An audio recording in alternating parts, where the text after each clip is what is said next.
nandito kami ngayon sa palengke ng Binyan. Ayan, no? Tingnan nyo naman daming ano. Pero, take note, napakamahal ng gulay ngayon. Grabe.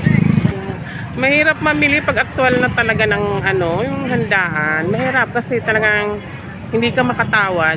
Sobrang mahal talaga ng nila gulay. Kamatis nga nila 130. Hindi pa kagandahan, mga pangit pa. And then lalo na yung carrots, patatas, and then bell pepper, napakamahal. So ayan guys, lalo pa kaya pag Pasko na nito, di ba? So mas maggrabe ang impact ng presyo ng mga gulay dito. Ayan. Ang inaakala namin kaya madaling araw kami namili, akala ko mura na yung gulay. So hindi pala, mas mahal, walang tawad-tawad. Presyo is presyo talaga nila, hindi mahal ng gulay ngayon, mga parang repolyo medyo mababa sa kanila, 45. Pero syempre kailangan natin talaga bumili kasi kailangan nga. So yan guys, ang aga-aga namin. Saan na si Ruel? Dito. Ngaragan lola. Kasi nga madaling araw kami pumunta dito. So medyo malayo kasi kami. Kaya ayan guys.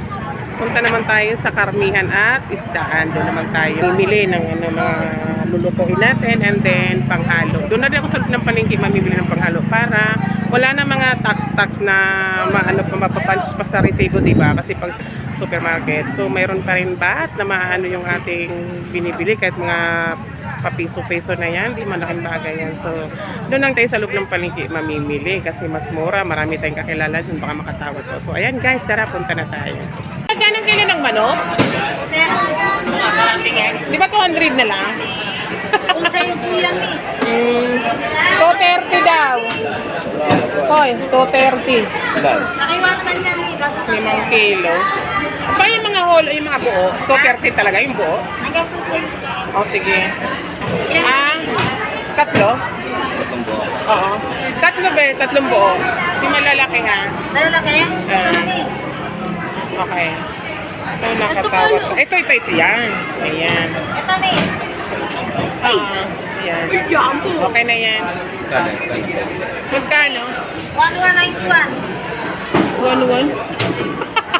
Ano ko, 230 po isang buo. Ha? 220. Natawad na nga 220. Ano? Ano pag pinili niyan? Oo. Yun lang ang manok.